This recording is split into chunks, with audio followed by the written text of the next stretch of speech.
ocean. I can hear the sound of the waves in the background. And I did the same thing I did the other day. In my head, I was like, okay, I'm going to come and park the van and do a video.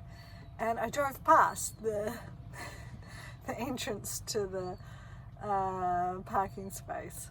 And I did it last time too, because I was so, when you're in automatic and you're just driving somewhere and your mind is just off on a tangent, daydreaming, thinking about something, and then you suddenly realize you're home. It's crazy. And we're just on automatic pilot. And probably a lot of our lives are like that, on automatic pilot, where we're just cruising along, do the same routine, get up, do the same thing, and whole days just slip by in a blur, and they just go by. But there are moments when we have times of clarity, and we make it, like I was saying, we make a decision that takes us on a different path and a different lifeline altogether than what we're on, when we truly wake up. And change can do that. Being in a different place, traveling somewhere different people really wakes you up. It heightens your senses. And one of the things I was wanting to talk today is about courage. And courage is just, it's one of those things. You just have to do it, and it's not like a thing you learn or get taught. It's just, it's another one of those toughies. But when you have courage and step into what you know you should be doing, it's amazing the feeling of rightness and exhilaration that you get when you are following the path you know you should be following, or stopping the thing you know you should be stopping doing. And so I mentioned the other day about doing Vipassana, which was the 10-day meditation retreat in silence. And one of the side effects of doing that was every time I lay down to rest, because like the first gong goes at 4 a.m. and you get up and you have to start meditating, and it's so hard. Like, a lot of people go back and do this year after year, and I am totally impressed with them. But so when you can take a nap. I don't know if you're allowed to or not, but I did. And it got to the point where after meditating for so many days, suddenly there was this open space in my head. The chatter stopped, and there was just like this, you just sat down to meditate, and there was just like this space that just opened up of stillness. And incredible feeling to stop the chatter of the mind. But a side effect of that was when I'd lay down to go to sleep or have a nap, I would actually feel my body, my soul, my astral body begin to lift up from my physical body. And then I would be, it would just freak me out occasionally, and I'll go whoop, back in. And other times it just sort of, I just observed it happening. And then I would be into this, I don't know where I was, what I was doing, but it was like a vivid, lucid dream place where the colors were incredibly vivid and vibrant, like colors we don't see here on Earth. It was an incredible place and just amazing. But the minute I clicked, I'm like, whoa, I'm somewhere else. I'm in a different place. I would just go whoosh back again. So I remember at Vipassana, you're allowed to speak. The only time you're ever allowed to speak was a certain time during the day, 1 hour. You could line up with everyone else that wanted to speak to the person in charge, the guru, the shaman, the person running the event. And you would go into the room, and it's the only time you're allowed to say something. And I remember entering, I waited till the, I think, 6th or 7th day, and I'm like, okay, this is crazy. What is happening to me? The hole through my head was happening. It was so physically painful, and then I was beginning to lift out of my body.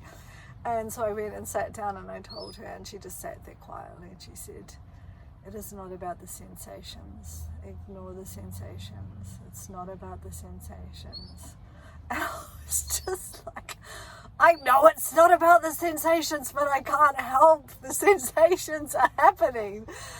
So I just had to just bite my tongue and walk back again and continue to have these crazy sensations that I wasn't allowed to be having. But God, how to get off track on a tangent.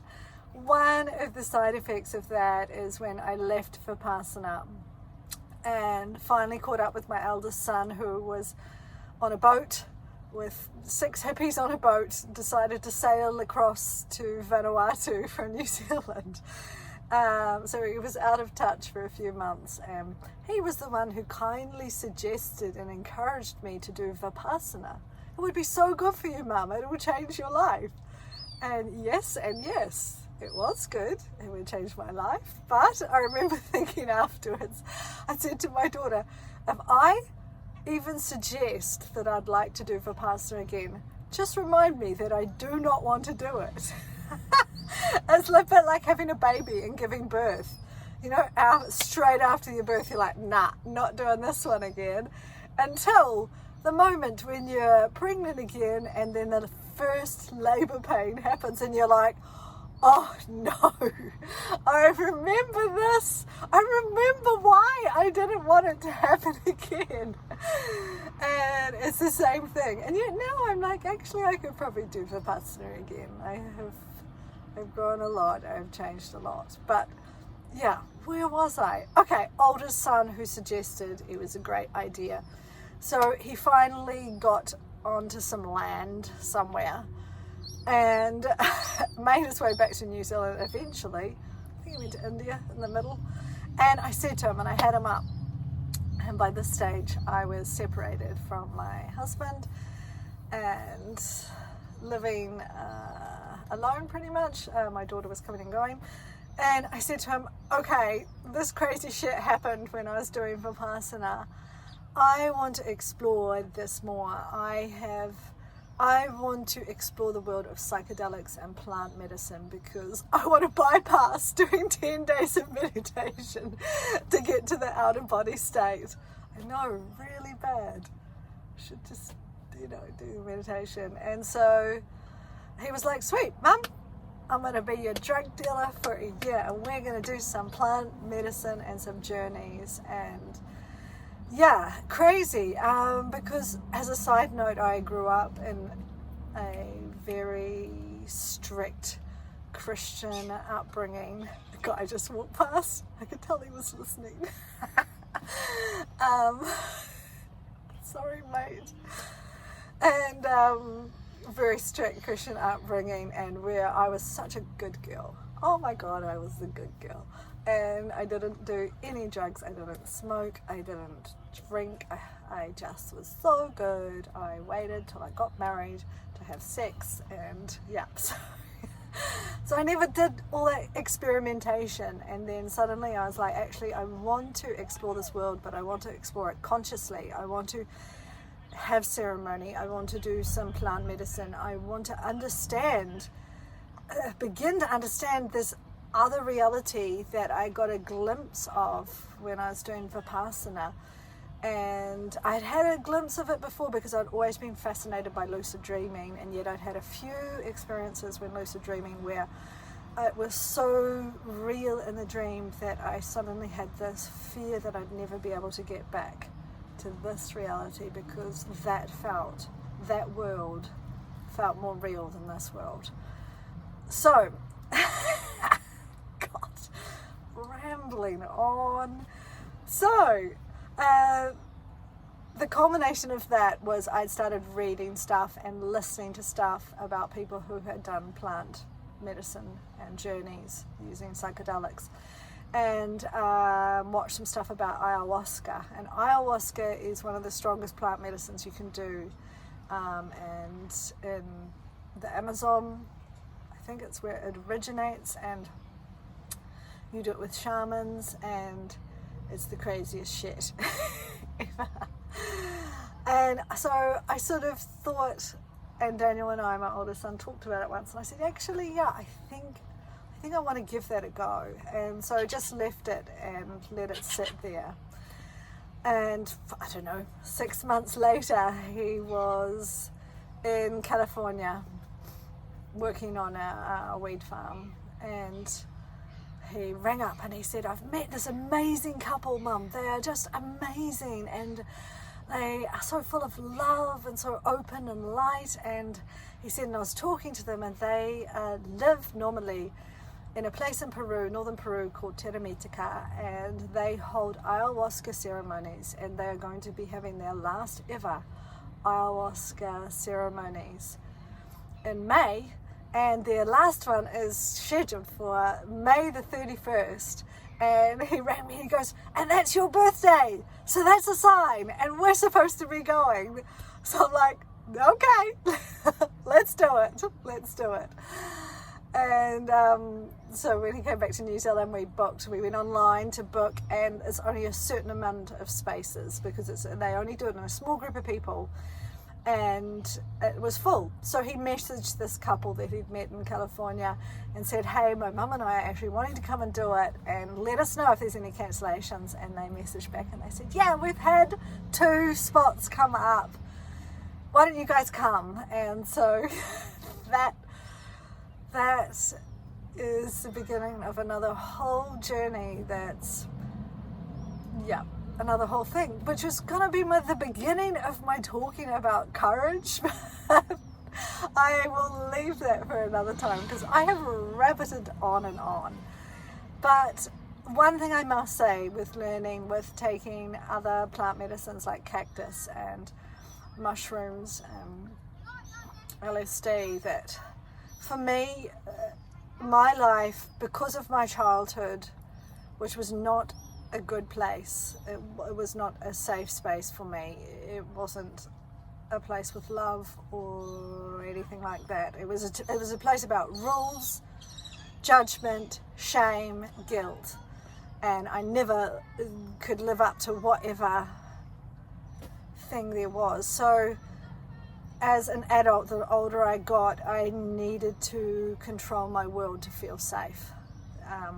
So I needed my things around me. I needed to have a certain identification of who I was. I had a beautiful home, I had beautiful things, and I kept it tidy and clean, and these things, this having control over my environment helped me feel safe, down to the point where I would only hang up the washing if the pegs were matching.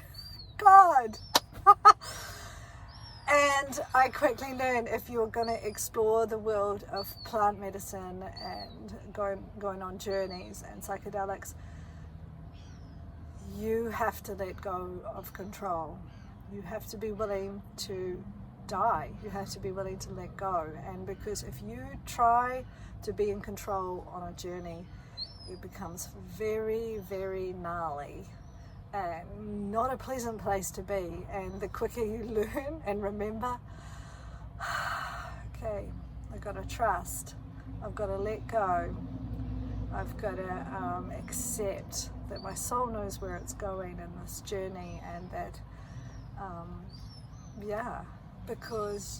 and I realized I had such a tight control over my life and myself, including my emotions. I never wanted to be vulnerable to anyone. And so it was a massive lesson to learn, to be vulnerable, to let go of control in that. And I still am learning it. I'm still learning it. Every time I choose to go on a journey, a plant medicine journey, as it's coming up, I'm like, oh shit, here we go again. Why did I decide to do this? Then I'm going to breathe, then stop and go into the journey. And every journey I have taken, I have learned so much and understood so much about the universe, about this natural world that we're in, about myself, about my identities, about the things I've held on to, and the things I've died to. And it's an amazing journey. So yeah, I'll